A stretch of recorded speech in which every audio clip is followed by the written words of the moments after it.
Nigeria, we saw the market fall back a little bit after the recent gains. The NSE Osho index closing at 34,339 points. And the market was dragged lower by the fall in shares like Stanbic IBTC, ETI, Guinness Nigeria, Unilever, and of course Nigerian breweries. So the year-to-date change for that market now standing at 22%.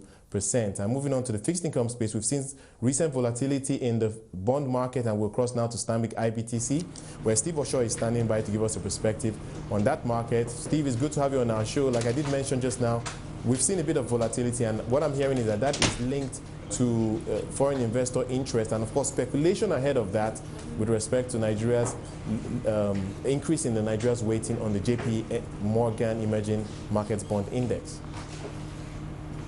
Sorry, Wole, I'm not sure I can hear that question clearly. All right, I wanted to get your thoughts, if you can hear me now, on the volatility we are seeing in the bond market today. Oh, okay. We've seen some kind of reactions on secondary markets on bond. That's on the back of the news that came to the market that the JPI, the Nigerian weighting on the JPI, actually been increased from 1.5% to 1.8% of the total fund in that index. And that galvanized activities in the secondary market, where we saw a lot of reactions, a lot of buying coming from both the locals and the offshore.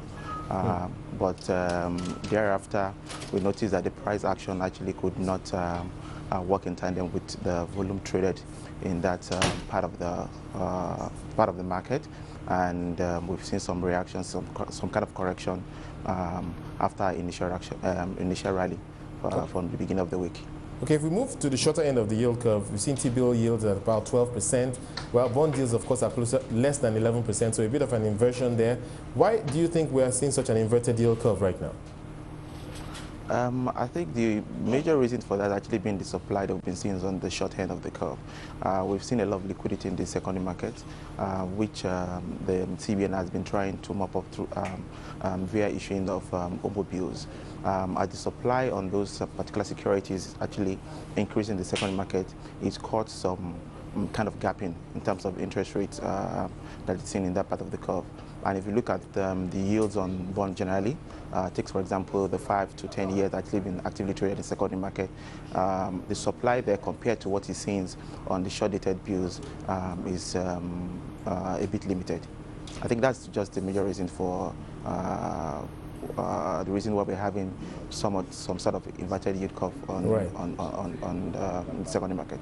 Well, in terms of the liquidity, I think the central bank seems to be struggling a little bit to mop up liquidity, and I want to get your thoughts on why that is the case. Of course, we've seen OMO auctions virtually every day over the last few, maybe the last 1 or 2 weeks, but the participation has not been very strong on a daily basis. I want to get your thoughts on why and why the central bank seems to be having a challenge to mop up that liquidity. Sorry, participation where? I'm not sure I heard that. In the OMO auctions, the daily OMO auctions, it hasn't been strong every day, although I think it has picked up recently. Oh, okay. I think one of the reasons there was because there was a kind of communication to the market, although not officially communicated in terms of issuing a communique, that the participations from offshore, the sales of automobiles to offshore guys will be a bit, should be curtailed. So what you see generally is actually investors from banks and PFAs going to their windows now. And as we have so much of liquidity in the system, ranging between 300 billion to 500 billion, so the continued issuance of automobiles are actually being a bit much for most of these banks and PFAs that they could take. So, and at that point, a lot of people were a bit cautious and say, okay, the possibility is there that for us to see a slight increase because of the supply we're seeing on this part of the curve. I think that explains the reason why we've seen so much limited interest coming through from PFAs and banks. Okay, but if we try and find out why the liquidity is so high, I want to get your thoughts on that point. We know there have been quite a few maturities in the fixed income market. That is clearly a factor. But on the other hand, could it also be because of disbursements from the excess crude account?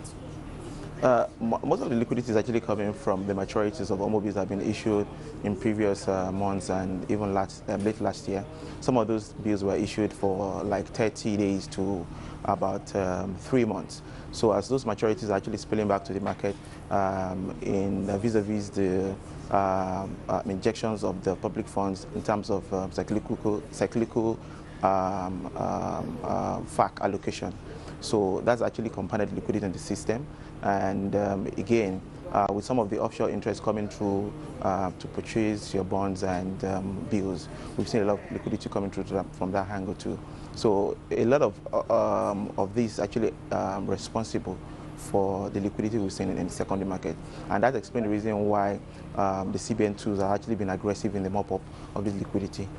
Okay, so despite the heavy liquidity, I think the good news is that the naira has strengthened quite a bit over the last few sessions, currently at 157.70, depending on who you ask.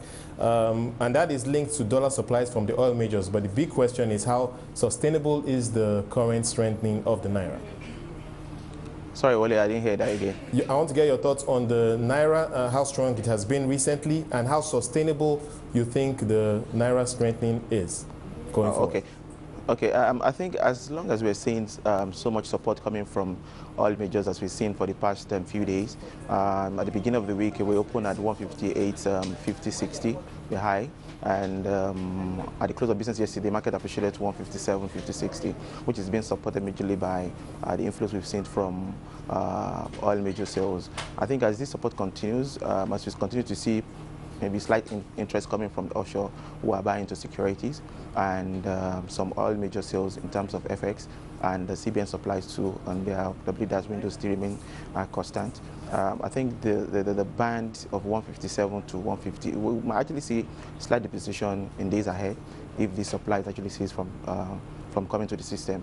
But I think the band of 157 to 158 levels will actually be maintained in the long run.